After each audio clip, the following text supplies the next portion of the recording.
آزاد مول پردیو کړی کنه مکړی وطن تبریک دی استقلال ختم جګړه څلوېښت کلن لغرونو او هواري ندی وکوه پښتنه. بسم الله الرحمن الرحیم. د ټولو د خدای په ستره نامه پیل کوم. انسانان په ټولنیز ژوند کې ځینې داسې نمانځنو ته اړتیا لري چې د انساني فطرت تقاضا او غوښتنه وي. نن موږ د یوې سترې خوښۍ نمانځلو په تکل دلته سره راټول شوي یو. یوه خوښي نمانځو او داسې نمانځو هم پرې ویاړ کوو، هم ورباندې زړه او ضمیر ارامېږي او هم پکې ثواب او اجر شته. که لنډه یې ووایم، نن 3 کاله پوره کېږي چې د اسلامي امارت د ګران هیواد افغانستان بشپړ واک ترلاسه کړی دی. د خدای جل جلاله شکر دی چې نن ټول دا لاسته راوړنه په زرینو ټکو یادوو او نمانځنه یې کړو. د زمري 24مه په هیواد کې د وحشت، بربریت، ظلم، غلامۍ څخه د خلاصون او ازادۍ ورځ ده. د دې ویاړلې ورځ مبارکي لومړی د دې ازادۍ ګټونکو پاکو شهیدانو، معیوبینو، مجاهدینو او بیا ټول غیور ولس ته او مسلمانانو ته وایم. خپلواکي ده، ازادي ده، استقلال دی. خپلواکي ده، ازادي ده، استقلال دی. پر وطن راخپور د امن زرین شال دی. جنگ ځپلی هیواد اوس پرمختګ کړی. جنگ ځپلی هیواد اوس پرمختګ کړی. په ډېر څه کې له سیالانو سره سیال دی. د توحید تر بیرغ لاندې زندگی ده. د توحید تر بیرغ لاندې زندگی ده. د کامل مسلمان ژوند پکې خوشحال دی. دا خپلواکي د شهیدانو پر وینو ګټل شوې خپلواکي ده. په هر قیمت چې وي باید وساتل شي. دې 20 کلنه مبارزه کې مو زیات شمېر شهیدان ورکړل، زیات شمېر معیوبین شول، زیات شمېر مهاجر شول. زموږ ټول مشران که هغه شهیدان شوي دي او که ژوندي دي، الحمدلله د ویاړ څخه ډکې کارنامې، ښه او سپېڅلي صفات، غیرت، ننګ او مېړانه لري، خو ځینې په خاصو ځانګړنو نازل شوي دي. سره له دې مو ډېر سرکرده مشران شهیدان شوي دي، ځینې ټپیان شوي، ځینې خو لا تر اوسه ورک دي، لکه استاد یاسر رحمه الله. یاسر صاحب به ویل د ازادۍ جشن ورځې پاتې دي، را به شي انشاءالله. د ازادۍ جشن به هغه وخت مانځو چې د انګریزانو امریکانو جنازې مو له دې ملکه ایستلې وي او د کابل د غرونو پر څوکو باندې د توحید بیرغ ولاړ وي او رپېږي. هلته به موږ د ازادۍ جشن لمانځو. نن موږ له دې جشن څخه برخمن یو، خو ډېر د خفګان ځای دی چې لا تر اوسه پورې استاد ورک دی. یاسر صاحب تا به ویل په موږ جهاد فرض عین دی، ځکه چې د اسلامي خاورو ازادي تللې ده. خاورې غصب شوي دي، فلسطین غصب دی، بخارا غصب دی، ترکستان غصب دی، اندلس غصب دی. په مشرق او په مغرب کې زموږ خاورې غصب شوي. نه تنها زموږ سابقه خاوره غصب شوي، بلکې اوس هم زموږ موجوده خاوره چې آزاد ځان ته وایي د ازادۍ جشنونه کوي، هغوی په خپل ملک کې د خپل سیاست اختیار نه لري. هغوی په خپل ملک کې د خپل پوځ اختیار نه لري. هغوی په خپل ملک کې د خپل قانون او قضا د جج اختیار نه لري. هغوی په خپل ملک کې چاته د پناه ورکولو او ساتلو اختیار نه لري. هغوی مظلوم دي، هغوی مجبور دي.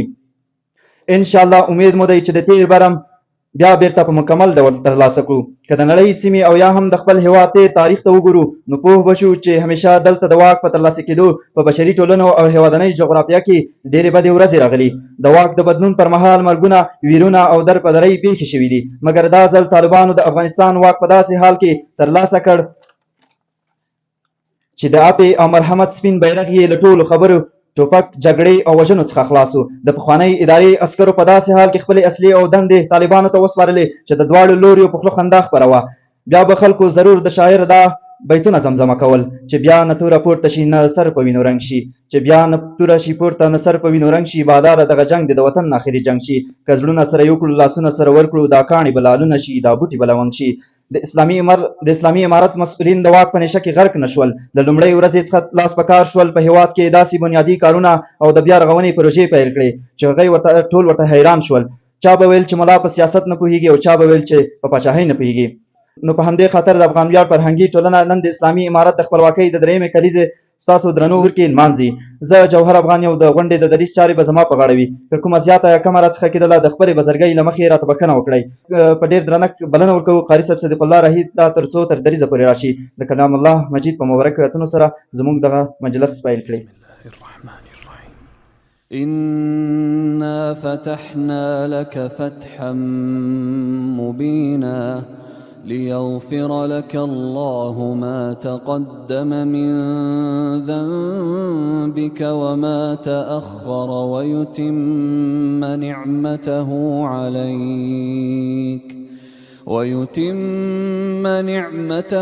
عليك ويهديك صراطا مستقيما وينصرك الله نصرا عزيزا هو الذي أنزل السكينة في قلوب المؤمنين ليزدادوا إيمانا مع إيمانهم ولله جنود السماوات والأرض وكان الله عليما حكيما. د اسلام د بیرغ سوري لاندې ناست یم د اسلام د بیرغ سوري لاندې ناست یم لکه خاص چې په جنت کې د چا کور وي که هر څه لاړ شي له دې هره او جهان ځینې د بل له موږ لاندې ژوند ویښ ملتونه نه ځي د ازادۍ معراج ته نه رسي هغه کسان چې د غیرت او ننګ په لار کې سرونه نه ځي په توره باندې چې مړه نه شي څوک یې نه پېژني داسې مزار ته پښتنې ملالې نجونې نه ځي. له قاري صاحب صدیق الله راهي څخه ډېره زیاته مننه. د پروګرام په دې شیبو کې بلنه ورکوو عزیز الله پرزین صاحب ته تر څو تر دریځه پورې راشي او خپله ترتیب کړې مقاله موږ او تاسو سره شریک کړي. پرزین صاحب. الحمد لله والصلاة والسلام على رسول الله وعلى آله وصحبه أجمعين. أعوذ بالله من الشيطان الرجيم. بسم الله الرحمن الرحيم. أذن للذين يقاتلون بأنهم ظلموا وإن الله على نصرهم لقدير. إن الله وملائكته يصلون على النبي يا أيها الذين آمنوا صلوا عليه وسلموا تسليما. اللهم صل وسلم على النبي الأمين. درود دی وي د الله تعالی پر خوږ نبی د مدینې پر جانان د بشریت پر ناجي ستر لارښود سردار انبیا او امام الانبیا جناب محمد مصطفی صلی الله علیه وسلم. وروسته تر دې د مبارک صلی الله علیه وسلم تلپاتې او نه هېرېدونکې تحفه او ډالۍ تاسو ټول ته وړاندې کوم چې عبارت دی السلام علیکم ورحمة الله وبرکاته. لوی او بخښونکي پالونکي په داسې یو نعمت ونازولو چې ساره یې د نړۍ په کچه نه لیدل کېږي. دا پیرزوینه د زرهاو یتیمانو او کونډو او شهیدانو د وینو او قربانیو د برکت له امله ده. دا د هغو استشهادي زلمکیو د وینو بدله ده چې د الله تعالی د خوښۍ او د اشغال د خاتمې لپاره یې ځانونه ټوټې ټوټې کړل او دا خپلواکي پر موږ ولوروله. موږ ته پکار ده چې د الله رب العزت ډېر شکر ادا کړو د هغو کونډو یتیمانو او شهیدانو له وینو سره په هیڅ ډول په هیڅ ځای او هیڅ وخت کې خیانت ونه کړو او نه هم هغوی له یاده وباسو. د هغوی درد خپل درد وګڼو د ویسۍ پر وخت یې لاسنیوی وکړو او په خپلو خوښیو کې یې له ځانه سره شریک کړو. دا نیکمرغي د هغو اتلانو د سرښندنو قربانۍ او ایثار پایله ده چې نن یې اسلامي نړۍ پرې مفخره کړې ده. دا هغه نیکمرغي ده چې په معاصر وخت کې د اسلامي خلافت د تاریخ ته شوې ډیوه بیا رابله کړه. اسلامي نظام یې د فسق او فساد په پیر کې پر موږ پیرزو کړ او موږ یې د موجوده دهشتګرانه او یهودي پرستو نظامونو له سره تیبج کړو.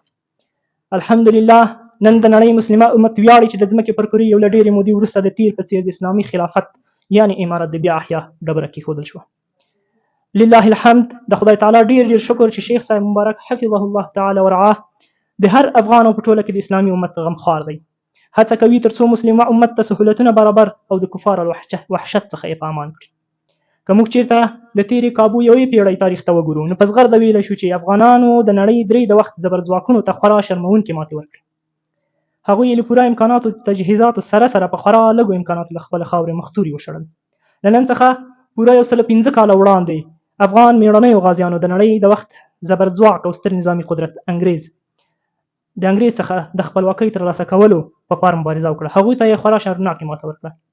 دا هغه وخت و چې د لویې برټانیې ستره امپراتوري د خپل قدرت او په اوج کې وه خو افغانانو یې په نه پرتله کېدونکو وسلو او تجهیزاتو کلکه او بریالۍ مقابله وکړه.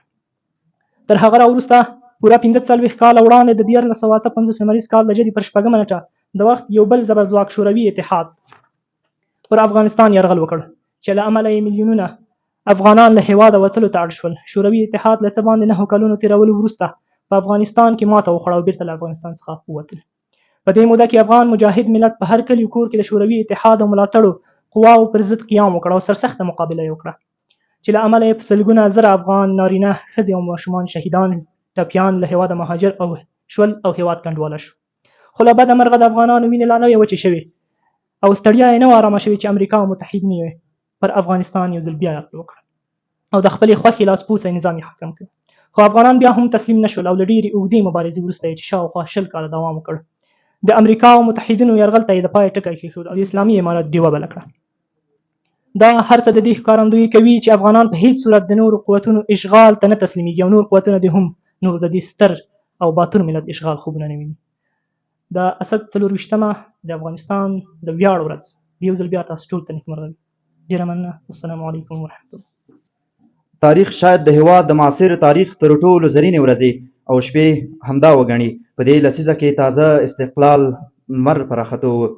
له پرزین صاحب څخه ډېره زیاته مننه چې مین د ازادۍ په ښکلي رنګ شي، چې مین د ازادۍ په ښکلي رنګ شي، بیا د تورو زلفو خوی واخلي راړنګ شي، چې د مینې په رنجو کړي سترګې تورې، ټول بدن یې شي تک تور او غنم رنګ شي. کلیوال وړکي وي لاړ شي مدرسې ته، کلیوال وړکي وي لاړ شي مدرسې ته، بیا طالب شي مسافر د تورو ګړنګ شي، چې د خدای په مینه پوه او پرې مین شي، مجاهد شي بیا غازي شي بیا پتنګ شي، چې یو څوک په چا مین شي شرافته یو ارسم لیونی شي او بیا ملنګ شي. د پروګرام په دې شیبو کې بلنه ورکوو عبدالرحیم پیدا صاحب ته تر څو تر دریځه پورې تشریف راوړي او خپلې خبرې دلته تاسو سره شریکه کړي. نحمده ونصلي على رسوله الكريم اما بعد فاعوذ بالله من الشیطان الرجیم بسم الله الرحمن الرحیم. د افغان ویاړ څیړنیزې او کلتوري ټولنې مشرتابه زموږ د ننني پروګرام برخوالو، السلام علیکم ورحمة الله وبرکاته. د هغه ذات په پاک او سپېڅلي نوم چې کائنات یې د محمد صلی الله علیه وسلم له رویه پیدا کړل، انسان ته یې له عدمه وجود ورکړ، ښکلی مجسم کړ. پاکي او ستاینه د هغه رب لره چې تل د خپلو رښتینو بندګانو مل دی، هغه قاهر او غالب څښتن لره چې په هره زمانه کې د مظلوم بشر او بېوزله بېکسه انسان د هیلو یوازینی ډاډ ده، او هغه ذات لري چې هر فرعون او نمرود یې د خپلو ډیرو بېوسه او کمزورو مخلوقاتو په لاس له هلاکت او بشپړ ذلت سره مخ کړ. درود او سلامتیا دې وي د بشریت په ستر پیشوا حضرت محمد مصطفی صلی الله علیه وسلم باندې چې د خپلو امتیانو ستر مفخر دی او د آخرت په ورځ به د یا امتی یا امتی نارې وهي. ټولو راغلو ګډونوالو ته ښه راغلاست، هر کله راشئ ستاسو قدمونه زموږ پر لیمو. د افغان ویاړ څیړنیزې او کلتوري ټولنې په کوربتوب د زمري یا اسد 24مه چې د اشغال د خاتمې او د حقیقي ازادۍ د پیلامې ورځ ده، لمانځي او ټولو هیوادوالو ته د دغه عظیمې ورځې مبارکي وړاندې کوي. درنو ګډونوالو، د اسلامي شریعت په چوکاټ کې د انسان فکري او جسمي ازادي د هر مسلمان حق جوړیږي. د دې اهم حق شتون موږ ته د ښه او آرام چاپیریال او آرام ژوند چاپیریال برابروي. د چاپیریال په جوړښت سره دین، سیاست، علم، ادب، کلتور، اقتصاد، زراعت، طب، ساینس، ټکنالوژي او داسې نور علوم وده کوي چې انساني ژوند خودکفا کوي. څو پرله پسې لسیزې وشوې چې افغان مجاهد ملت روسانو، انګریزانو او د هغوی لاسپوڅو ښه آرام او هوسا ژوند ته نه پرېښود. دوی غوښتل چې د جنگ، تیري، ظلم او استبداد له لارو موږ مستعمره وګرځوي او د خپلو شومو موخو لپاره مو لکه د سون توکي وکاروي. دوی غوښتل چې د نړیوال ظالم، فاسد او نامشروع سیاست د پرمخ بیولو لپاره افغانستان د جنگ محور وګرځوي. هر کله چې د اسلام دښمنان په دې وپوهېدل چې دوی د ډیرو نظامی او مالی امکاناتو باوجود بیا هم په بد حالت کې دي، نو د فزیکي جګړې ترڅنګ د هیواد په ګوټ ګوټ کې فرهنګي جګړې ته هم دوام ورکړ. د هیواد اکثریت داخلي رسنیو د مادیاتو په مقابل کې خپل رسنیز پوښښ هغو خپرونو ته ځانګړی کړ چې عام ولس یې فحشا، د پردیو بدو او د اسلام ضد فرهنګونو ته هڅاوه. موږ د تاریخ په اوږدو کې د دې شاهدان یو چې تل کفري لښکرو او متحدینو یې د اسلام د بدنامولو، د هیواد د ړنګولو، د ولس د ځورولو او د عامه شتمنیو د لوټلو په برخه کې کوټلې ګامونه اخیستي دي. بالخصوص امریکایي اشغالګرو د شاوخوا 4000 بهرنیو مؤسسو په مرسته دلته د همکارۍ په پلمه خپلې شومې موخې تعقیبولې تر څو ولس ته په شاتو کې زهر ورکړي. په تېر شل کلن دور کې فساد، غلا، اختلاس، فحشا، ظلم، استبداد، بربریات، جنسي ځورونه او داسې نور غیر شرعي کارونه د اوج تر پولو رسېدلي وو. د ویټو حق لرونکو هیوادونو بالخصوص امریکا او روسیه تل په دې هڅه کې وو تر څو د اقتصادي او نظامي ځواک څخه په استفادې دغه خاوره اشغال او د خپلو شومو موخو لپاره یې وکاروي. امریکا او متحدینو یو له هغه افغان مدني فعالان چې د دوی لخوا په عقیدوي او فکري لحاظ روزل شوي وو امریکا ته د لوړو زده کړو لپاره ولېږل شول. هلته یې په ذهني لحاظ دې ته چمتو کړل تر څو د امریکا د ملي منافعو په رڼا کې زموږ د هیواد په خاوره کې دفاع او ساتنه وکړي. دوی ته د افغانانو په منځ کې خپل پوخ رسوخ پیدا کړ او مسلمان د مسلمان په مقابل کې ودراوه. امریکا او د دوی متحدینو د تبلیغاتو له لارې یوه بله لویه هڅه وکړه. له دوی سره د نړۍ شاوخوا 150 هیوادونو ملتیا کوله ترڅو زموږ خاوره، کلتور، عنعنات او افکار تر خپل تسلط لاندې راولي. خو د افغان خاورې شازلمي مجاهدین او غازیان د هیواد په ګوټ ګوټ کې پورته کیږي او د الله اکبر په ملکوتي نارو د دغو ظالمانو، وحشیانو، استعمارګرو او اسلام دښمنو پر وړاندې لکه سپر ودرېږي او په ډېرو نشته امکاناتو په کلکه اسلامي او افغاني روحیه، جذباتو او ولولو سره د عمل میدان ته کوزیږي. خپل مخالفین په داسې ډول د هیواد په ګوټ ګوټ کې وځپل چې دوی لا تصور هم نشو کولای. دا د نن ډېر د شکر ځای دی چې افغان مجاهد ولس د څښتن تعالی د قدرتونو عیني شاهدان یو او یو ځل بیا د وخت د لویو زورواکو او مستکبرونو د شرمېدنې، تېښتې یا د دریمې کلیزې په ترڅ کې تازه کوو.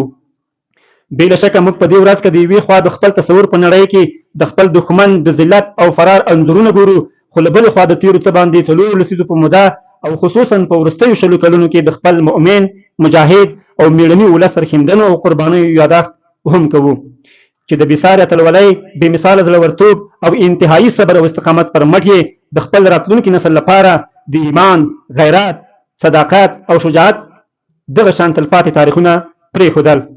یقینا دا وخت زموږ لپاره ستر مکلفیت دا دی چې له خپل لرغوني تاریخ څخه راوروسته په تېره یوه پېړۍ کې د نړۍ له 3 یرغلګرو زبرځواکونو سره د افغان مېړنیو، غازیانو او توریالیو شازلمیو ایثار، شجاعت او مېړانه په خورا مسند ډول د تاریخ په زړه کې ثبت او خپلو راتلونکو نسلونو ته یې خوندي وساتو.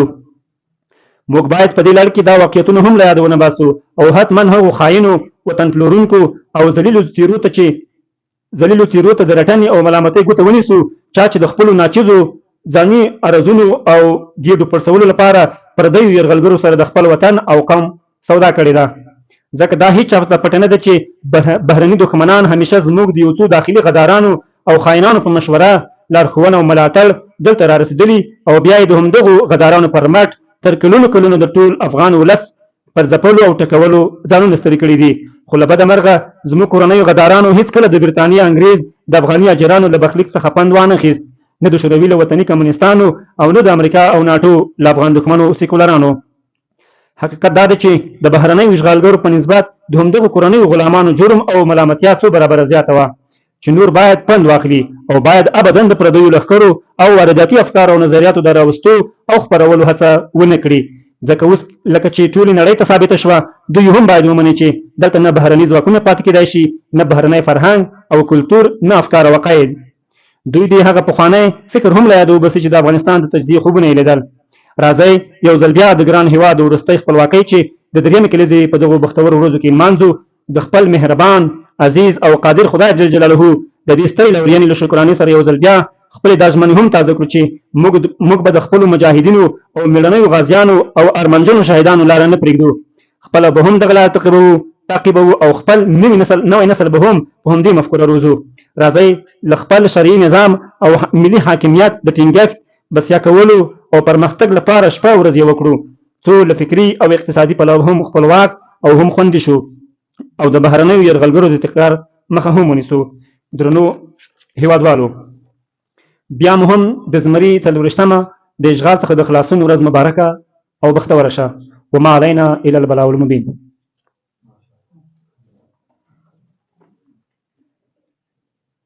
د استقلال له ورځې او په کل کې د اسلامي امارت له ټولې مبارزتي جریان څخه موږ دا زده کولی شو چې کله په یو سب کې اخلاص، للهیت، اتحاد او عزم موجود وي، بیا جهاني استکبار د اسد د 24مې په شان داسې میدان ماتوي. د دې سترې فتحې مبارکي تاسو ټولو ته وایم. د زمري 24مه په هیواد کې د وحشت، بربریت، ظلم، غلامۍ څخه د خلاصون او ازادۍ ورځ ده. د دې ویاړلې ورځ مبارکي لومړی د دې ازادۍ ګټونکو پاکو شهیدانو، معیوبینو، مجاهدینو او بیا ټول غیور ولس او اصل افغانانو او مسلمانانو ته وایم. مبارک مو شه. ډېره زیاته مننه له عبدالرحیم پیدا صاحب څخه. د پروګرام په دې شیبو کې بلنه ورکوو دوست محمد هلال صاحب ته تر څو تر دریځه پورې زحمت وباسي او دلته موږ تاسو سره خپلې خبرې شریکې کړي. هلال صاحب.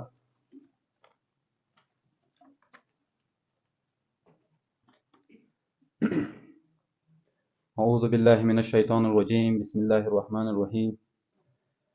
سلامونه دې وي تاسو ټولو ته. ښه راغلاست. هر قدم مو په لیمو هر کله راشئ او خوشحاله یم چې موږ تاسو یو ځل بیا د خپلو نیکونو، پلرونو، د خپلو شهیدانو، خپلو کونډو رنډو هغه قربانۍ یادوو او د هغوی د دغه غمیزو د زغملو نتیجه د خپل ځان دپاره یو لویه ثمره بولو او واقعیت دا ډېره لویه ثمره ده او یوازینی شی مې چې ډېر خوشحاله کوي د خپل وطن د خپل ولس خلک هغه دا دي چې افغانستان یې زموږ نیکونو پلرونو موږ ته د امپراتورۍ هدیره جوړ کړی او دا یو غټه لاسته راوړنه بولم او په دې زیات افتخار کوم چې د قیامت په ورځ به هم موږ هغه ملت وو چې خپل وطن مو تنور کړ، خپل ځان باندې مو هر څه وزغمل، خو خپل وطن مو د امپراتورۍ هدیره وګرځوو او هغه نړیوالو ته مو خپلواکۍ پر میراث پرېښودې چې اوس زه دغه خپلواکیو څخه پوره مستفید دي او خدای دې وکړي چې موږ تاسو وتوانېږو دا خپلې خپلواکۍ حفظ کړو، ځکه غلامي دا نه ده چې سړي د مجبوریت د لاسه په پښو لاسو کې کړۍ پرتې وي. غلامي دا ده چې د انسان فکر غلام وي او دا خپل عین بولم او له ټولو ځوانانو څخه مې غوښتنه هم دغه ده چې د خپل ځوان نسل د فکري روزنې لپاره پوره کار وکړي.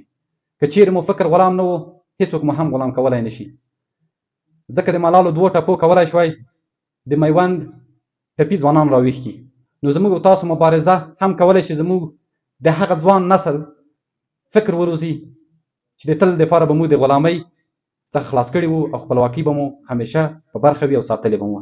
خبرې لنډوم، خپلې یو لیکنې ته راځم نو تاسو سره شریکوم، خدای دې وکړي چې تاسو غم ونه غمیږي. بسم الله الرحمن الرحیم. سلدمه ښامار.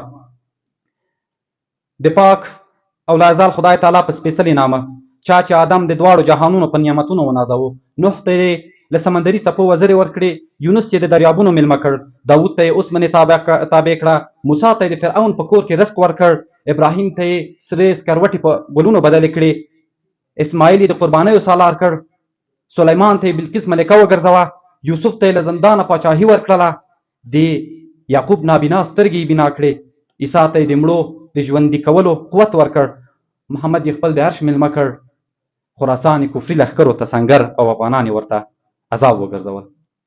ای د استشهاد زلمیه، ای د استشهاد زلمیه، ای د شهید لالي مورکۍ، ای د څڼیور زلمي خورکۍ، ای د میوند شهید پلارجانه، ای د لیلي شهید ورورجانه، خپلواکي مو مبارک شه. تر شل کلن اشغال او قتال وروسته خپلواکۍ د رژېدلو ګلونو په نه شتون کې زموږ ژوند ته د سولې سپرلی راوست او ورسره مو د عزت خاورې، سیاست، دین او مفکورې محافظت تامین شو. دا د زمري میاشت ده، کومه کې چې د اسلامي امت زمریانو برېټانیوي اشغالګر په ګونډو کړل، د ملالې ټپو شور جوړ کړ، د شهیدانو وینو رنګونه راوړل، میوند د شرقي او غربي روټمانانو لپاره قبرستان شو او د ملالو ورونو نړیوالو ته خپلواکۍ پر میراث پرېښودې. دا هغه میاشت ده چې د اسلامي امت زمریانو پکې د غربي استعمار زولنې وشلولې او یو ځل بیا یې د آسیا زړه د دوی له نظامي، استخباراتي، اقتصادي او فکري زندان څخه وژغوره. د شوروي اتحاد د سورمخو د سوسیالیزم په شان یې د دغه ملت خاوره له کپیټالیزم او د ډیموکراسۍ له بربریت څخه په پتمن اسلامي نظام خړوبه کړه. د حق او باطل په دغه مبارزه کې الهي نصرت د ترږمۍ شپې په څېر راڅرګند شو او له وحشي لیوانو یې د ټپي زمري مدد وکړ.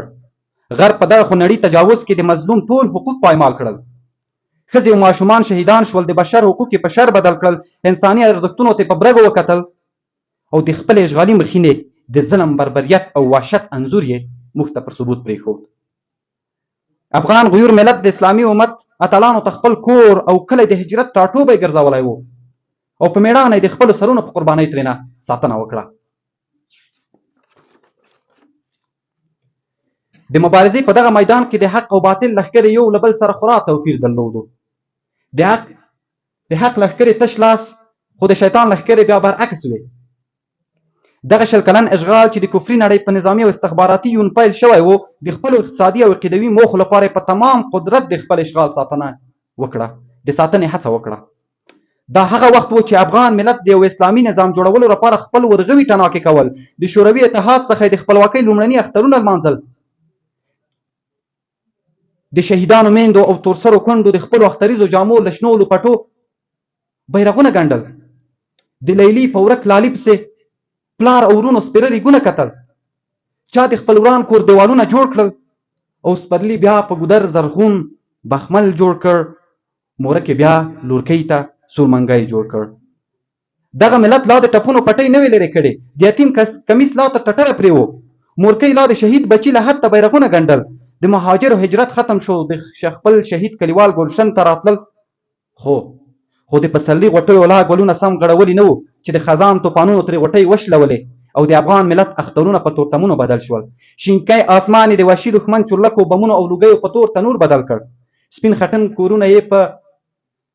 خټن کورونه مو باروتي لوګیو تور کړ. د مورکۍ ګنډلي بیرغونه د یو بل بچي په مزار ورپېدل. بلبلانو له ګودرونو په پردیسۍ روان شول. د پیغلو سرو منګیو درزونه وکړل. ماشوم بیا شهید پلارجان پسې فریادونه وکړل. اوس نو داسې یو حالت راغلی زلمي تر نلۍ ملا کمربندونه تاو کړي، د خپلې خاورې دین او عزت لپاره د جهاد تکل وکړي او د خپل کلي تور غرونه د خپل عزت دین او وطن لپاره مورچلي برجونه وګرځوي. تنکیو ګلونو د الله لقا ته په خپل خوښین ټټر بمونه او د استشهاد زلمیو موټر بمونه تیار کړل. د 20مې پېړۍ ټکنالوژیکي مخکښو ته یې په تش لاس د پای ټکی کېښود او د دغه وطن سپېره غرونه مجاهد ته جبل الثور وګرځېدل. په دغه 20 کلنه مبارزه کې یوه شپه هم د دښمن سترګې په خوب پټې نه شوې او د خپل مرګ په تمه لکه پتنګ اور ته سوځېدل.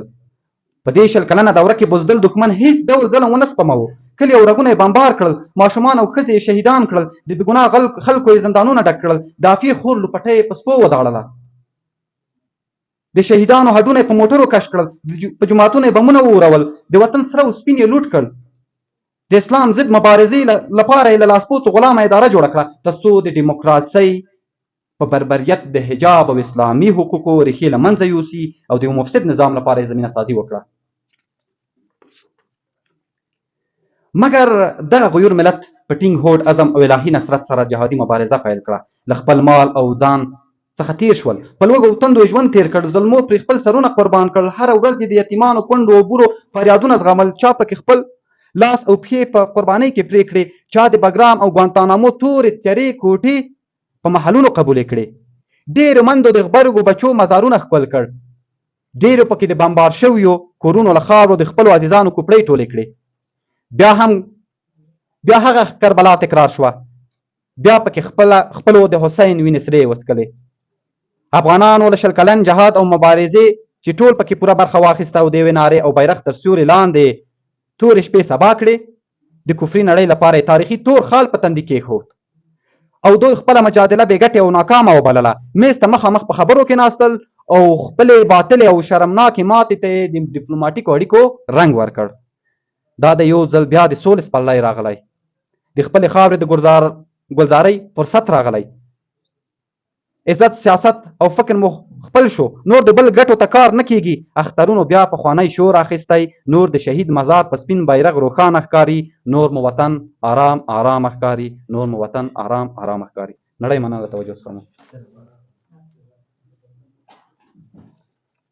بلال صاحب څخه ډېره زیاته مننه. مرحوم ثالث عمر رحمه الله له کابل څخه تر اقصا پورې ځوان نسل ته د جهاد او استشهاد دنګ منارونه په میراث پرېښودل. هغه منارونه چې پرون یې د کابل شازلمیو له هسکو مورچلو صلیبي تاغوت دړې وړې کړ او نن یې د اقصا د مجاهدو شازلمیو د یهودو او سینهوستي اشغالګرو پر ککریو د ابابیل په شان ګزارونه کوي. 24 د اسد د عطف نقطه بللی شو، داسې چې وړاندې او وروسته یې د پرتلې وړ نه ده او په همدې ورځ د یو عزیز ملت سرنوشت له ګوډاګیانو څخه متقیانو ته نقل شو. د پروګرام په دې شیبو کې سید ذبیح الله شمیم صاحب ته بلنه وکړو تر څو تر دریځه پورې راشي او خپلې خبرې دلته موږ او تاسو را شریکې کړي. شمیم صاحب.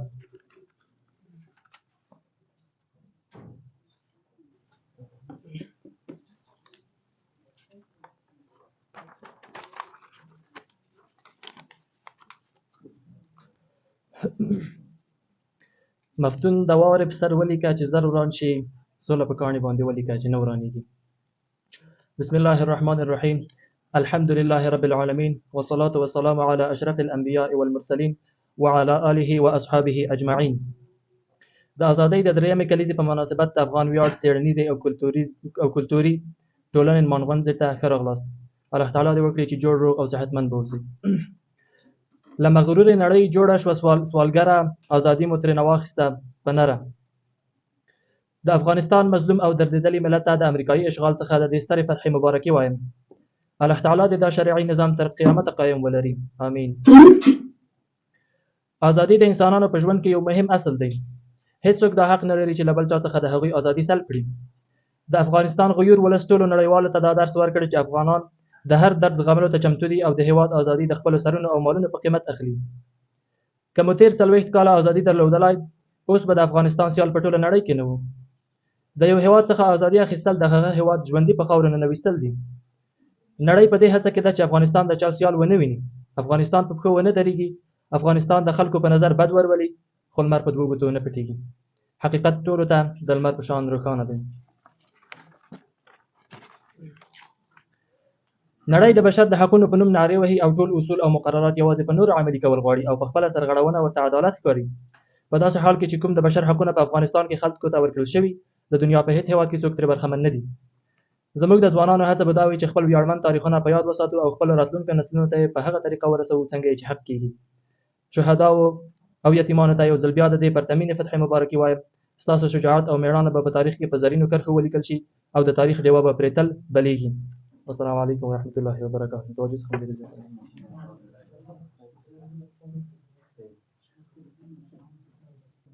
تاسو ټولو د مینې او حوصلې څخه ډېره زیاته مننه. بس الله تعالی مو خوشحال لره. مرحوم ثالث عمر رحمه الله له کابل څخه تر اقصا پورې ځوان نسل ته د جهاد او استشهاد دنګ مینارونه په میراث پرېښودل. هغه مینارونه چې پرون یې د کابل شازلمیو له هسکو مورچلو صلیبي تاغوت دړې وړې کړ او نن یې د اقصا د مجاهدو شازلمیو د یهودو او صهیونیستي اشغالګرو پر ککریو د ابابیل پر شان ګزارونه وکړل او لا هم دوام لري. 40 د اسد د عطف نقطه بللی شو، داسې چې وړاندې او وروسته یې د پرتلې وړ نه ده. په همدې ورځ د یو عزیز ملت سرنوشت له ګوډاګیانو څخه متقیانو ته انتقال شو. د پروګرام په دې شیبو کې بلنه ورکوو سید نعمان حیرت صاحب ته تر څو تر دریځه پورې زحمت وباسي او دلته موږ او تاسو سره خبرې شریکې کړي. سید نعمان حیرت صاحب. بسم الله الرحمن الرحيم وهو رؤوف الرحيم الحمد لله رب العالمين والعاقبة للمتقين والصلاة والسلام على خير خلقه محمد وعلى آله وأصحابه أجمعين.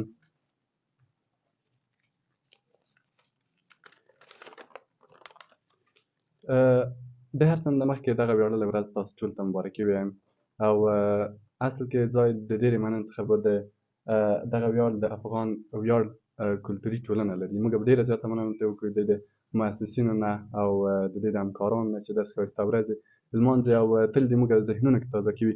نو ډېره زیاته مننه. خدای پاک دې دغه بهیر تر ډېره پورې ولري تر څو داسې ورځې بیا ولمانځي. ازادي واقعا چې ډېره زیاته مهمه ده د انسان په ژوند کې. انسان چې پیدا شوی دی په ازادۍ باندې پیدا شوی دی. په ازادۍ کې پرمختګ، خوشحالي، روغتیا او هر څه نغښتي دي. ازادي له نوم څخه معلومه ده چې ازادي یعنې پرمختګ، یعنې خوشحالي، یعنې هڅه، یعنې د تل لپاره د ښو هدفونو انتخابول. ازادۍ کې زه غواړم پیل په مثال باندې وکړم. یو مرغۍ چې یو څوک ونیسي او په قفس کې واچوي، آیا دا د دې ازادي ده؟ نه ده. ازادي د دې نه ده دا په خپل زړه پرواز نشي کولای، دا خپل هغه بچیان چې د هغو ته غذا نشي ورکولی، هغه نشي تربیه کولی، هغه په پرواز نشي راوستلی، یعنې ټول حقوق یې ته اخیستي دي. او برعکس هغه چا چې زنداني کړی ده هغه په کافي توګه خوند پرې اخلي او دا د ذلت ژوند تېروي. انسان هم داسې دی. کله چې ازادي ته سلب شي هغه دا معنا چې په یو قفس کې واچول شي. کله چې قفس کې واچول شي هغه نه ځان ته هدف ټاکلی شي، په خپله خوښه نه دی، نه په خپله خوښه ډوډۍ خوړلی شي، د روح ډوډۍ، د روح غذا چې هغه څه ده د روح غذا موږ تاسو ټولو ته معلومه ده. او نه کوم دین او فرهنګ چې دی نه هغه عملي کولی شي ځکه هغه د یو ډېر قوي اشغال، فکري اشغال څخه لاندې راغلی وي. نو الحمدلله ثم الحمدلله چې موږ تاسو د دغه قفس نه وتلي یو، په بار بیا کې لوېدلي یو، بیا ته وتلي یو او انشاءالله چې نور به د تل لپاره ترې وځو. وروسته د ازادۍ څخه په افغانستان کې ماشاءالله ډېر زیات پرمختګونه راغلي دي. زه په د وروستۍ ازادۍ باندې غږېږم، د اسد د 40مې په ازادۍ باندې، د امارت اسلامي په ازادۍ باندې چې ترلاسه کړې ده. موږ الحمدلله ډېره زیاته بشري قوه لرو، ځوانه قوه لرو، خو متاسفانه چې په اشغال په وخت کې کله چې موږ تاسو ازادي نه لرله، په ورځ کې لسګونه څه چې په زرګونه باندې موږ د لاسه ورکول دي. موږ بشري قوه د ډېر سخت ناورین سره مخ وه او ورځ په ورځ په شدت د کمښت سره مخ وه. لله الحمد چې د ازادۍ په راتګ سره دغه لړۍ درېدلې ده او بشري قوه اصلا او خپل مسیر ته اوس مستقیمه شوې ده چې حرکت وکړي او خپل هدف ته ځان ورسوي. متاسفانه چې د اشغال په وخت کې روزانه لسګونه کونډې او یتیمان موږ تاسو لرل، روزانه لسګونه زیاتېدل. هغه په نوم چې و د افغانستان او مسلمانان وو، د هغوی اولادونه د لاسه ورکول، د هغوی پلارونه د لاسه ورکول، وروران د لاسه ورکول، او بالاخره دوی د غم په ټغر باندې د ټولو کورنۍ کېناستله چې نه هغوی پرمختګ کړلی شوه د دې د امله، او نه یې فکر په ځای و. او متاسفانه چې یوه لویه برخه یې د رواني ستونزو سره مخ شول.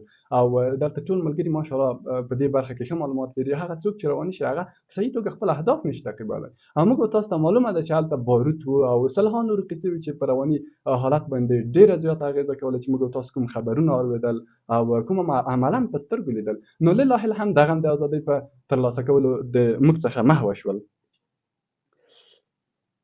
هره ورځ به په لسګونو کورونو کې د غم ټغر خور وه. دا الحمدلله ثم الحمدلله موږ تاسو مسلمانان یو. داسې مسلمان خو بیا هغه مسلمان دی چې د بل مسلمان په غم باندې ځورېږي او په خوشحالۍ باندې خوشحاله کېږي. نو دا چې په یو کور کې به یو شهید پیدا کېدل، هغه ټول کلی ورسره غمجن و. نو یو کلی چې په داسې حالت کې واقع شي چې غمجن وي او مصروف وي، فکر مصروف شوی وي، نو هغه بیا خپل اهداف ته کار نشي کړلی، خپل وطن د پرمختګ دپاره کار نشي کړلی، د خپل آینده نسل دپاره کار نشي کړلی. نو الحمدلله دا چاره هم د منځه تللې ده. اوس لله الحمد اکثریت کورنۍ داسې به ډېر کم وي چې په یو کلي کې په هفته کې یا میاشت کې یو داسې یو واقعه، داسې یو غمیزه پېښه شي. نو الحمدلله اوس هغه کیسې نشته دي، د هغو څخه هم راوتلي یو. نو په افغانستان کې اوس دغه ازادۍ اوس موږ او تاسو ته هغه اصلي ګټې څه شی شوله. البته ګټې خو بیخي ډېرې دي. زه راځم غږېږم د خلکو په ګټو باندې چې د ازادۍ ورته رسولي دي. اول خو دا چې یو غټ قشر د افغانستان چې د هغو حقوق سلب شوي وو، یو هغه ډېره زیاته کتله چې په افغانستان کې اوسېدل، چې هغه ډېره زیاته برخه د افغانستان تشکیلوله، هغه وګړو د هغو حقوق سلب شوي وو، هغو ته په هېڅ برخه کې رسیدګي نه کېدله. البته یوه محدوده برخه د دغو کټګورۍ څخه وه چې هغو ته رسیدګي کېدله، لکه مخکې چې ملګرو یادونه وکړه چې هغه کسان وو چې هغه روزل شوي وو. که چېرته دغه اشغال وای نه وای نو هغو ته رسیدګي کېدله، خو هغه کوم اصلي قشر چې وه او هغه کوم مستحق قشر چې وه، هغو ته هېڅ په دغو برخه کې ځای نه و ورکړل شوی.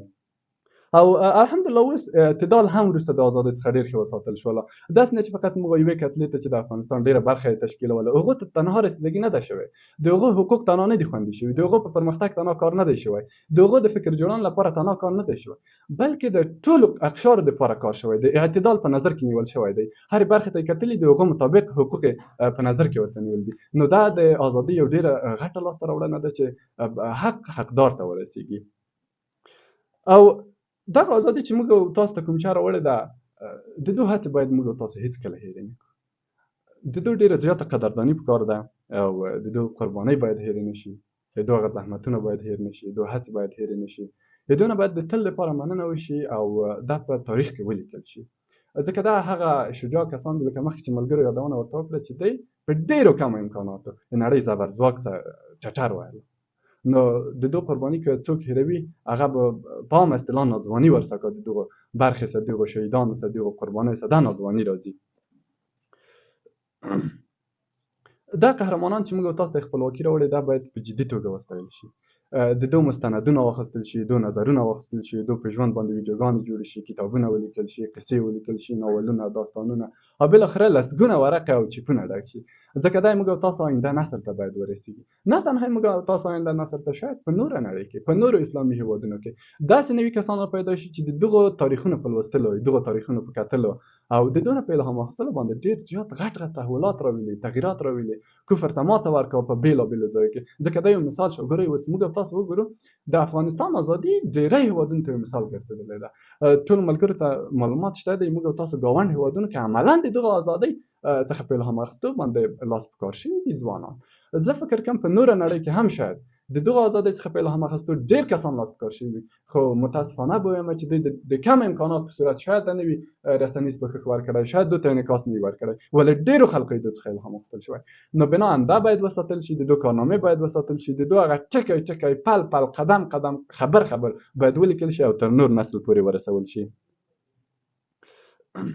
په دغه وروستیو ازادۍ باندې چې غږېږو، دا د مجاهدینو طرفه ده، د طالبانو طرفه ده چې دغه حرکت ووایم یا په اوس وخت کې دغه دولت ووایم چې دا د ملا محمد عمر مجاهد رحمه الله د طرفه پیل شو. راځئ دغه په هغه باندې د ازادۍ کې د دوی څومره غټ لاس و، په څومره مهمو وختو کې موږ تاسو ته ازادي راکړې، موږ تاسو ته خپلواکي راکړې، موږ تاسو څومره مهمو وختونو کې د غرب له اشغال څخه ساتلي یو.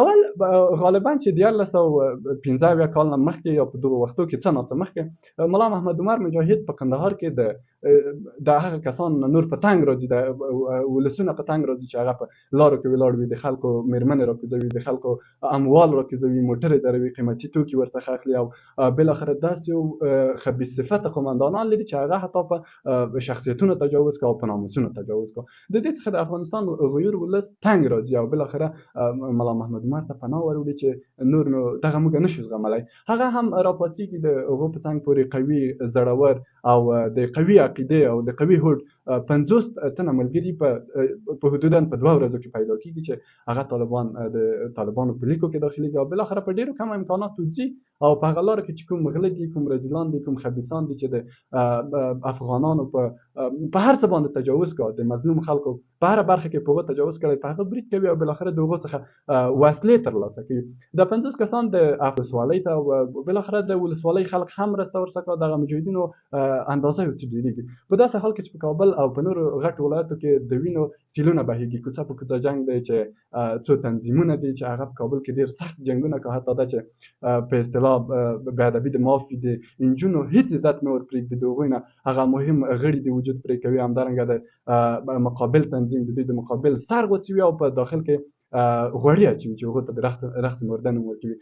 دا حالت روان دی. په کندهار کې دغه د طالبانو تحریک یا دغه حرکت ښه صورت نیولی دی او ورو ورو مخ پر مخ ځي، ځکه د الله جل جلاله نصرت دی ورسره. په داسې حال کې چې د کابل همسایه ولایتونو کې هم ډېر سخت حالت تېرېږي او هېڅ فرد ته انساني حقوق نه ورکول کېږي او انساني حقوق بشري حقوق هغه ترې سلب کېږي او حتی چې د اسلام رنګ ضعیفه کېږي. هغه کسان چې د اسلام دعوا به یې کوله د همغو طریقه د اسلام رنګ ضعیفه کېږي او د اسلام سرې کرښې ماتوي، په هغو پرېږدي د خپل قدرت لپاره.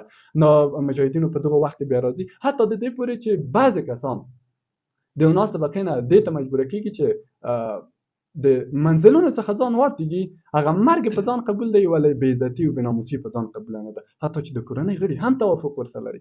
ځکه لله الحمد د افغانستان یو اسلامي هېواد دی او ټول وګړي الحمدلله په قوي عقیده باندې سمبال دي. نو هغه نشي منلی، یو قوي مسلمان بې ناموسي نشي منلی ولی مرګ منلی شي.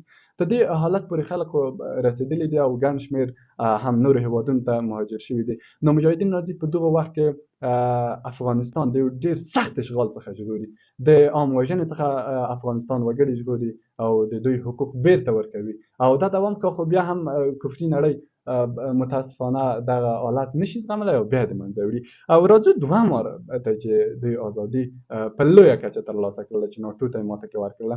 په دې وخت کې هم فساد، ظلم، بربریت، بېعدالتي اوج ته رسېږي، د اوج نقطې ته رسېږي چې د هغه کسان چې متاسفانه به وایم علمي کسان هم وي او رتبې ته هم پکې رسېدلي وو په دې وخت کې، خو بیا یې هم ډېر یو غلطې غوښتنې لرلې په مقابل د یو څه کې د ځوانانو څخه، د پیغلو څخه او په مجموع کې د ټولې کتلې د افغانستان څخه او زور په زور باندې و. هغه چا چې زور لره، قدرت لره، د هغو احترام کېده او د مظلوم کس حقوق پایمال کېدل، هغو ته هېڅ توجه نه کېدله.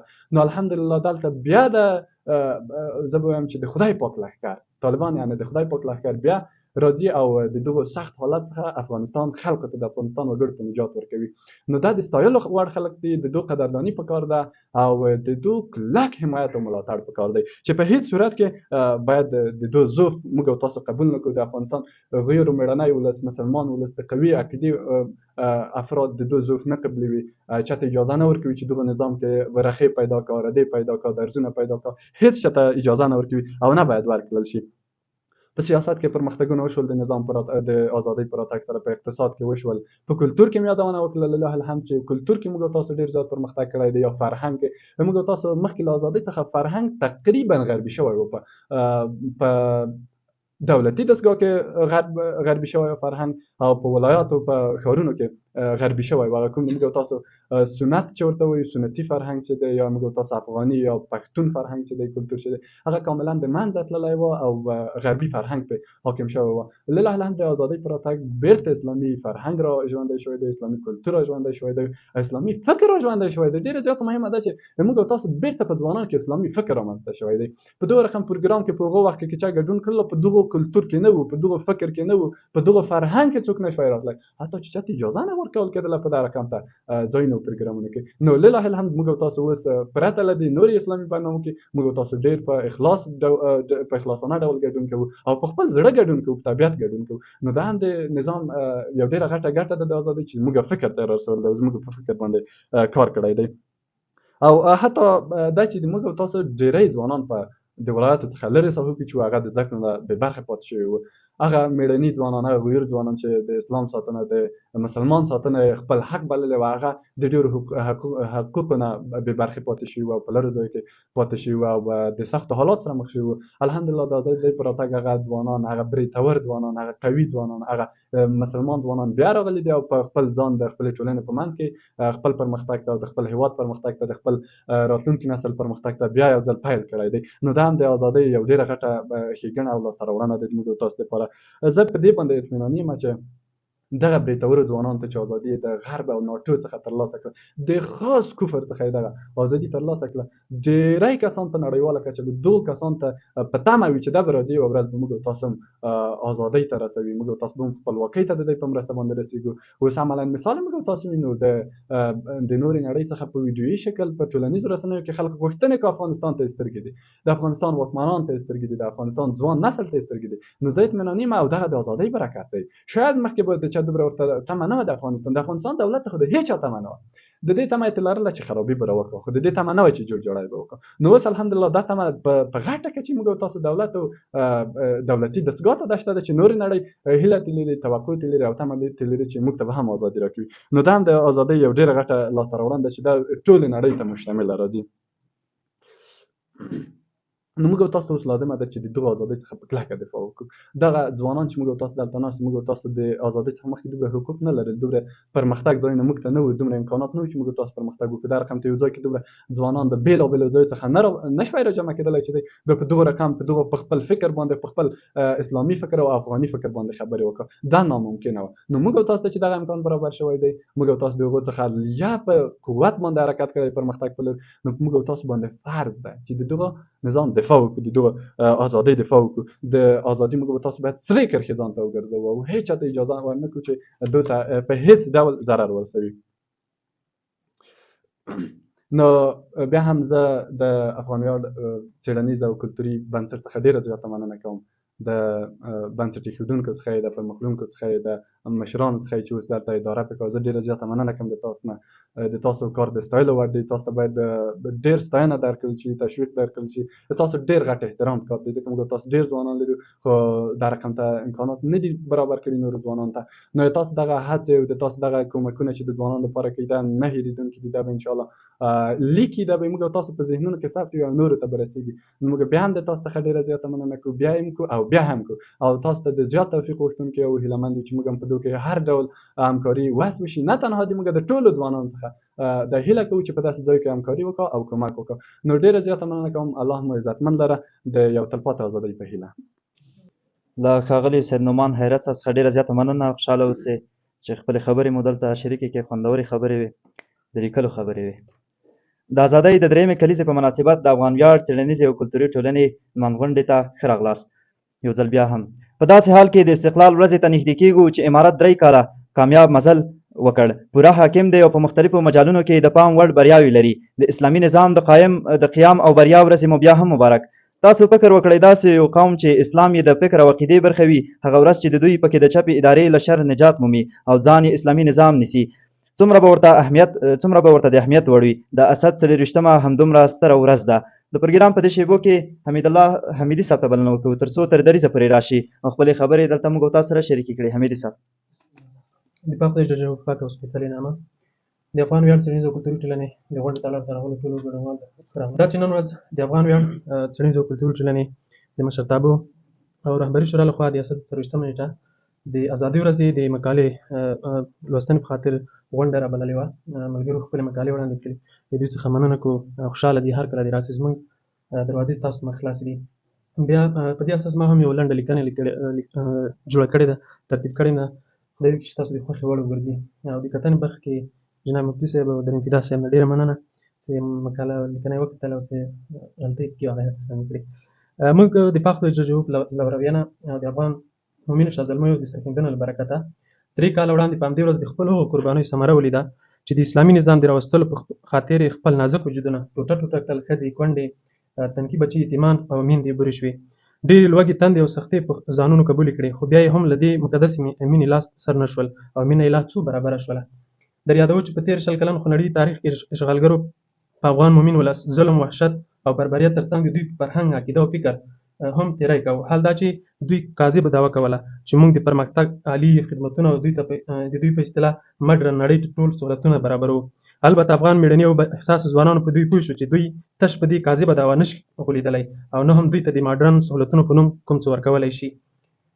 هغه و چې افغان مېړني او بااحساسه ځوانانو د دوی په وړاندې بې تفاوت او چوپ پاتې نه شول. ډېر ژر د دوی په وړاندې په ډېره کمه موده کې ځاني، مالي، فکري او قلمي مبارزه پیل کړله چې په نتیجه کې په سلګونه زره اشغالګر مړه او په زرګونه زره یې زخمیان او د ډېرو خو لا هېڅ هډونه هم پاتې نه شول. د فکري او اقتصادي استعمار په وړاندې ګورو چې ورځ تر بلې ګړندي ګامونه او نه ستړي کېدونکې هڅې روانې دي. د هېواد په ګوټ ګوټ کې د امن انګازې خپرې دي. د ولس ترمنځ د ورورۍ فضا جوړه ده. د هېواد له پامیره تر نیمروزه، له امو تر ارغستانه، له مرغابه تر سپین غر او ټول ولس د یو تن حیثیت خپل کړی دی. قومیت، عصبیت او شخصي عقیدې پالنې ختمې او ټول د الولا او البرا په سپېڅلې عقیده پوښل شوي. دا دی نن موږ د دې سپېڅلې او حقیقي ازادۍ خوند په خپل ورځني ژوند کې حس کوو. نه مو کوم څوک منبر او محراب شهیدوي، نه مو څوک تنکي ځوانان لکه غوټۍ رژوي، نه مو په کورونو څوک دهشت خپروي، نه هم غربیان د وحشي سپیو په څېر داړي او نه هم څوک زموږ عزتونو ته سپکه ګوري. اوس د هېواد له شنو درو، کلي او کور د یتیمانو ساندې نه راخېږي. هر څوک د سکون او ارامۍ احساس کوي. د کلي دنګ څنارونه د بارودو له لمبو په امن دي. د سیندونو غاړې د مرغیو په نغمو ښایسته دي. خورا درنښت ورور محمد الله حمیدي.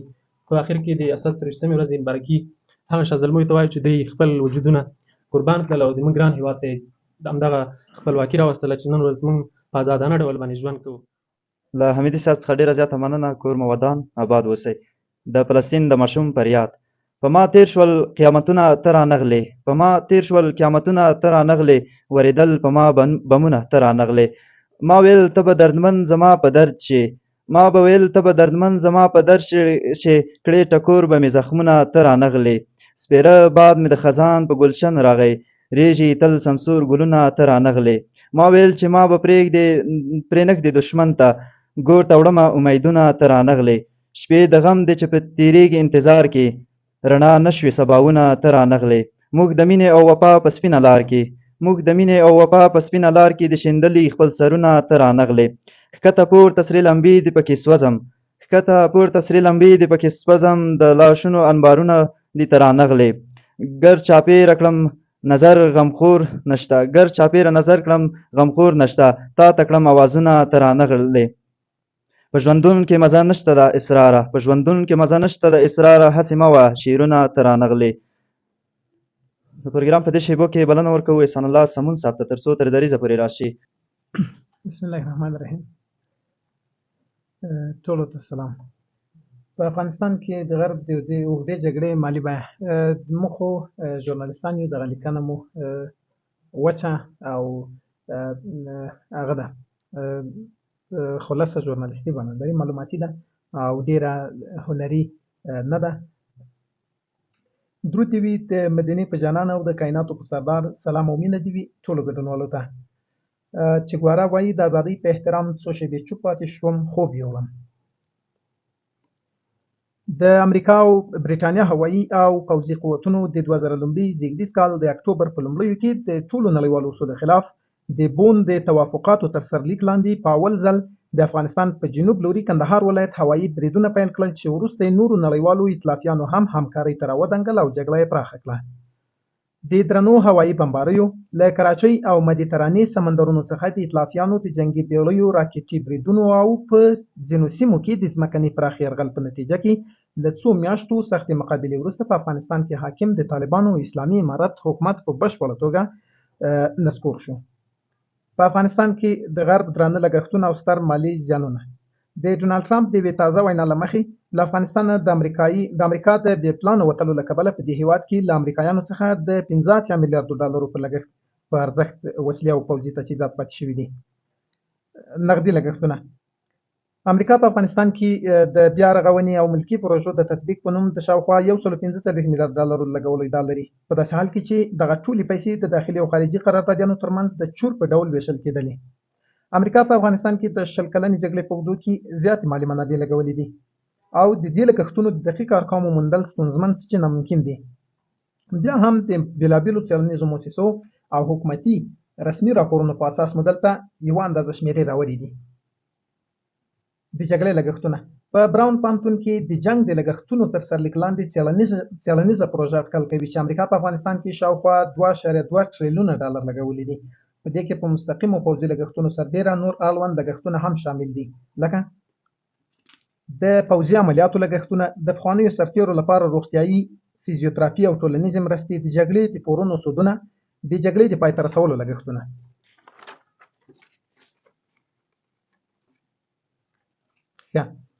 په افغانستان کې د امریکا د 10 لویو پوځي اډو او ورباندې شویو پراخو لګښتونو شمېرې.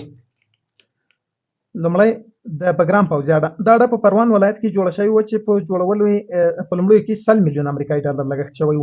د ترلاسه شویو معلوماتو او منابعو په اساس ویلی شو چې امریکا د بګرام په اډه کې د 20 کلونو په اوږدو کې 15.8 میلیارډ ډالر هلته ټول لګښت کړی دی.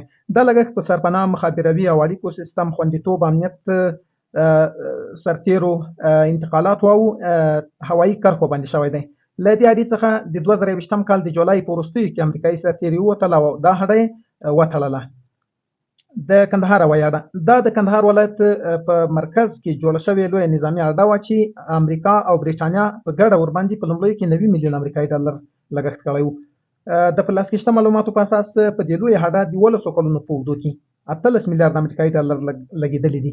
دا لګښت په سرتیرو، اړیکو سیستم، انتقالاتو او نورو مهمو فعالیتونو شوی دی. امریکایي ځواکونه د 2020 کال په وروستیو کې له دې اډې څخه ووتل او هلته یې صرف د ملکي هوایي ډګر یوه کرښه پرېښودله. د کرنې عملیاتي اډه. دا د پکتیکا ولایت په مرکز کرانه کې په 2004 کال کې تاسیس شوه. د دې اډې په جوړولو امریکا 4 میلیون امریکایي ډالر لګولي وو. د موجودو معلوماتو په اساس په دې لویه اډه د 10 کلونو په اوږدو کې د امریکایانو 1.5 میلیارډ ډالر لګښت شوی دی. دا لګښت د انرژۍ په تولید، د سرتیرو، اړیکو سیستم، انتقالاتو، امنیت او نورو مهمو فعالیتونو شوی دی. امریکایي ځواکونه د 2014 کال په لومړیو کې له دې اډې څخه وتلي دي او هلته یې هغه اډه وتړله. د ګردیز اډه همداسې مشهوره ځمکنۍ اډه وه چې په 2020 کال کې وتړل شوه او 1 میلیارډ امریکایي ډالر لګښت ورباندې شوی و. د مزار شریف پوځي اډه د 2000 کلونو په اوایلو کې مزار شریف ته نږدې تاسیس شوه او د په لاس کې شته معلوماتو په اساس هلته هم تر 1 میلیارډ ډالر زیات لګښت شوی و. 2021 کې امریکایي سرتیري له غځایه ووتل. د پوځي چارو لګښتونه. د امریکا د پوځ د معلوماتو په اساس د امریکا له پراخه کچه نقدو پیسو څخه شاوخوا 800 میلیارډ ډالر په سیده ډول په پوځي چارو او جګړې باندې لګېدلي دي. په دې کې د پوځي عملیاتو او جګړې پر مخ بیول، د عسکرو تنخواوې او لوجستیکي ملاتړ، د تجهیزاتو او وسایلو لګښتونه، د ورلغاړي ائتلافیانو ملاتړ، د جګړې ټکنالوژي او استخباراتي لګښتونه او نور. دلته د جګړې په اوږدو کې د تخریب شویو وسایطو، تجهیزاتو او ماشینرۍ ارقام ذکر کوو. لومړی الوتکې او چورلکې. د امریکا پوځ او متحدینو له زرګونو الوتکو او چورلکو څخه د افغانستان په عملیاتو کې ګټه اخیستې چې د هغو له جملې ځینې په جګړو کې تخریب یا له منځه تللي دي. د امریکا دفاع وزارت یا پینټاګون په وینا د 2020 کال تر اګست میاشتې پورې په افغانستان کې د نړیوالو قوتونو شاوخوا 170 الوتکې او چورلکې تخریب شوي، ورکې شوي، غورځېدلي یا پاتې شوي دي. دویم وسایط. امریکایي پوځ او ائتلافیانو افغانستان ته ډېر شمېر مختلف وسایط راوړي وو چې په دې کې زیات شمېر زغروال او غیر زغروال د انتقال موټرونه هم شامل وو. د 2020 کال د اګست میاشتې راپورونو په ګوته کړه چې په افغانستان کې له امریکا او ائتلافیانو څخه له 2000 ډېر زغروال وسایط، هاموی انټرنیشنل موټرونه تخریب، ورک او یا پاتې شوي دي. دریم تجهیزات او ماشینري. په تجهیزاتو کې ځینې وسیلې اسلحې، ارتباطي او مخابروي وسایل، د شپې لید وسایل، پرمختللي نظامي وسایل او کم یافته ټکنالوژیکي وسایل او تجهیزات شامل وو. وروستي څېړنیز راپورونه او موندنې په ګوته کوي چې په افغانستان کې له 80,000 څخه ډېر د وسلو او تجهیزاتو مختلف ډولونه تخریب شوي، له منځه تللي، ورک شوي یا پاتې شوي دي. د جګړې پای او راتلونکي لګښتونه. د جګړې له پای ته رسېدو راهیسې امریکا لا هم د پخوانیو ګډ او ماتو سرتېرو لپاره د روغتیایي، فزیوتراپي، اروايي مشورو، ټولنیزو مرستو برابرولو باندې لګښتونه اټکل کوي او دې ته بودیجه ځانګړې کوي چې په راتلونکو کلونو کې اندازه زیاتېدلی شي. په ماخذونو کې د دغې معلوماتي مقالې ماخذونو نه ګټه اخیستل شوې ده. د امریکا د دفاع وزارت ویب پاڼه ده، د سیګار ځینې خپاره شوي راپورونه دي. همدارنګه د افغانستان د جګړې په تړاو څېړنیزې پروژې او راپورونه دي چې ځینو امریکایي پوهنتونونو او نورو غربي پوهنتونونو خپاره کړي او بیا نورو خلکو یا ترجمه کړي یا خپاره شوي دي، خو ما یې خلاص راخیستی او بشپړې مقالې مې نه دي ورپسې مطالعه کړي. همدارنګه د بي بي سي، وایس اف امریکا، رایټرز، فرانسې خبري اژانس، الجزیره او CNN په ویب سایټونو باندې هم دغسې ارقام پراته وو چې ما راخیستي. پښتو ویکیپیډیا خو زیاتې موږ تاسې مهمه درسته. مننه. ډېره مننه له سمون صاحب څخه مینه او مننه چې تر دې دمه مو وزغملو. د وروستي ویناوال په توګه حنظله راغاړو تر دریځه پورې. حامدا ومسلم وبعد. اعوذ بالله من الشیطان الرجیم. بسم الله الرحمن الرحیم. انا فتحنا لك فتحا مبینا. صدق الله مولانا العظیم. آزادی تر پادشاهی الله تیری کا، آزادی تر پادشاهی الله تیری کا چې د بل تر حکم لاندې شي، زندان شي. په ټوله کې له ګران هېواد افغانستان څخه د اشغال له ټول شوي ګلم د درېیمې کلیزې مبارکي د رزم په زانګو کې د ولا او برا په عقیده روزل شوي مجاهد ولس ته وړاندې کوم. له ګران هېواد څخه د امریکایي اشغال د ازادۍ په پار د افغان ویاړ څېړنیزې او کلتوري ټولنې جوړې شوې لمانځغونډې ته راغلو قدرمنو مېلمنو، مشرانو، په دین او هېواد مینو ځوانانو، د علم، ادب او قلم خاوندانو سلامونه او نیکې هیلې مې ومنئ. په دې هیله چې د صحت او عافیت په جامو به سمبال یاست. په شرعي او دیني چارو کې مو الله جل جلاله څخه بریمن غواړم. افغان ویاړ څېړنیزه او کلتوري ټولنه تل خپلو هېوادوالو ته د علم، ادب او فرهنګ په برخه کې بې ساري هڅې کړي او لا یې کوي. نن الحمدلله یوه داسې ورځ مانځي چې د تېر شل کلن انقلاب هیلې پکې نغښتې دي. په همدې تړاو ما هم په خپل مات قلم شلېدلې پاڼه د ګران هېواد د ازادۍ په پار یو څو کرښې لیکلي، په دې هیله چې د خوښې وړ مو وګرځي. باروتلو خوړې د ژوند خوښي او مسکا داسې خوړلې وه لکه په بېرحمه طوفان کې چې ګلونه رژي.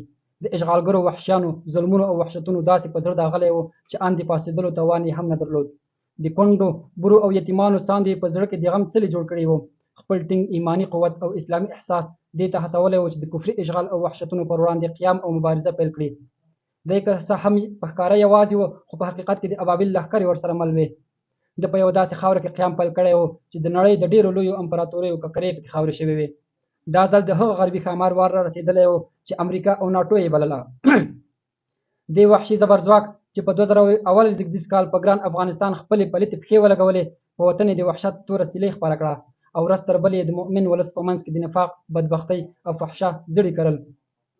دوی پر ډېرې سپین سترګۍ د مؤمن ولس په سترګو کې خاورې شیندلې. په غرب کې روزل شوي مفکرین یې خپل سراکاران جوړ کړل او د دې سپېڅلې خاورې واګې په لاس کې ورکړل. عقیدتي او اسلام پاله وګړي د زندانونو په تورو تمبو کې واچول، ځینې شهیدان او ځینې نور بیا د وطن پرېښودلو ته اړ کړل. دوی په ظلم، وحشت، بربریت، چاپو وهلو او ان دا چې د مؤمن ولس په کورونو، ودونو او په اسلامي تاسیساتو باندې ړندو بمباریو په کولو کې خپله بریا لټوله. سره له دومره وحشتونو بیا هم د دوی زړونه ساړه نه شول او په یو داسې مفکوره کار وکړ چې جړو یې د هېواد په ګوټ ګوټ کې خپل پلیت څادر وغوړاوه. او د خواشینۍ خبره یې لا دا وه چې د هېواد ډېری ناخبره ځوانان یې تر خپل فکري او فرهنګي استعمار لاندې راوستل او هغوی د مادیاتو لپاره خپل معنوي ارزښت د غریب فکر په خړوبولو کې له لاسه ورکړ. دې فکري استعمار له نظامي اشغال سره خورا توپیر درلود. د ځوان نسل ضمیر وژنه، احساس وژنه او اسلامي کلتور وژنه د دوی بنسټیز اهداف بلل کېدل. د وحشت په دې تور تاریخ کې له کفري اشغالګرو سره د ځوان طالب مبارزه ورځ تر بلې غښتلې کېده او پر مخ یې د ستومانۍ هېڅ څرک نه لګېده. که به ستړی شو نو له دې ستړیا به یې د لیونۍ مینې خوند اخیسته، که به ټپي شو نو د ټپونو له درد څخه به یې د خوږې مینې سکون حساوه، که به بندي شو نو د زندان په تورو زنځیرونو به یې د خپل محبوب یاد تازه کوه. بالاخره د پردیسۍ کلونه تیر شول، سپېڅلې مبارزې او کلک ایماني هوډ انقلاب رامنځته کړ. هیواد کې د ازادۍ یو نوی باب پرانیستل شو. د ظلم، وحشت، بربریت، شر او فساد ټغر یې ورټول کړ. په وطن د ازادۍ لمر وزرې وغوړولې. د هیواد په سردرو کې د امن ترانې وغږېدې. د پامیر په هسک کې غاړې د سپین بیرغ مسکا خوره شوه. او دا د نن الحمدلله نن موږ د همدې ازادۍ خوښي او شکرانه ادا کوو. له ملتیا څخه مو نړۍ مننه. زاد مولا پردیو کړی کنه مکړی وطن تبریک دی استقلال ختم جګړه 40 کلان لغرونو او هواري ندی وکاوه پښتنا